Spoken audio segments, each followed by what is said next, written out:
For this one, I wanted to use one of the little shore living baskets. They do have these like in the regular section too. This is specifically one of that was shore living. So it's got the navy stripes, which I thought looked kind of fun and a little bit coastal. We're going to use that with some of these great like plastic balls that look like the glass fishing floats, a sand dollar, and like a rope ball, all from the Dollar Tree. The rope ball I had was a little big. I did have to end up using a smaller one to get everything to fit. But basically, I wanted to do like a red, white, and blue. These came in like a teal color, a clear color, and a royal blue color. And so I wanted to see if I could kind of change the color of this without damaging it. So I just cut the net off the very base of the bottom so it can still be intact, right? And I wanted to see if I could frost this with a different color. So I'm using Mod Podge and a little bit of food coloring. And I wanted to see if I could make one red because I didn't have red ones and I wanted to do like a red, white, and blue for like a little ball and a basket arrangement to sit around for the 4th of July. Now, one dot of red food color kind of made it pink. So I added another, and I'm just going to use a foam brush to try to avoid brush strokes if I can, and do a very thin coat of the Mod Podge all over the plastic ball because I want it to look tinted like the blue one, where you can still see through it, but I want it to be tinted red. So this was just kind of an experiment. It did work. I liked it. There are a lot of steps involved though, because you have to do several coats, or maybe I should have added a little bit more food coloring. Maybe that would have avoided the extra coats, but I'm trying to do a thin coat. So I did one side and dried it, did the other side. As you can see, it kind of looks pinkish still.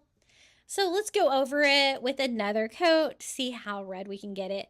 I've used this technique with the dishwasher Mod Podge for outdoor solar lights and stuff like that, and it worked really well to frost glass. And definitely a lot cheaper than doing like the spray frosting.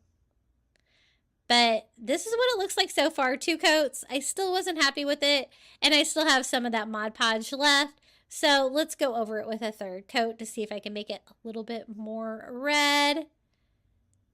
And again, trying to avoid brush strokes as much as I can by using that foam brush. I think that's as red as I'm going to get it. I like it. I think it looks cool. And I think it works for my purposes. So now it's just a matter of sliding it back into the fishing net. And then I'm just going to use a piece of twine to tie all of that netting back together. So I just kind of tie that off on one side, and I'm just going to go through all the different pieces, pulling it tight to bring it all back together here at the bottom. And then I can tie that off and it won't be super noticeable that I took it apart or anything like that. And I just wanted to stack like these in a bowl. You can also do like a wall hanging with these. I've done it with like the pretty aqua blue ones. They look so cute, especially if you alternate up a few colors and hang them all together with like a piece of rope. But this one's gonna be a project in a basket. So I use a little Spanish moss for the filler. I think that looks coastal. 2. This is the rope ball that I have. It's a little too big. And I find that out when I go to try to stack everything in this little basket, that it's a little too crowded, and I don't think everything's going to stay in there, and my sand dollar, I don't really have room for it as well. So I do go in and use a smaller rope ball just because I had one. I got some of the rope ball vase fillers from Target, and I think it'll work for this. I did think about just eliminating the rope ball. This was me going back and forth going, this is way too big. This is one of the smaller ones. This is a vase filler from Target, and it fits in there way better.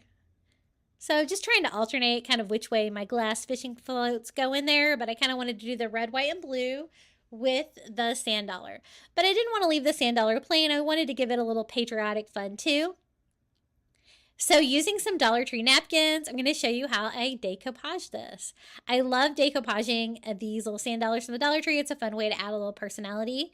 If you had some flag napkins, that'd be really cute too.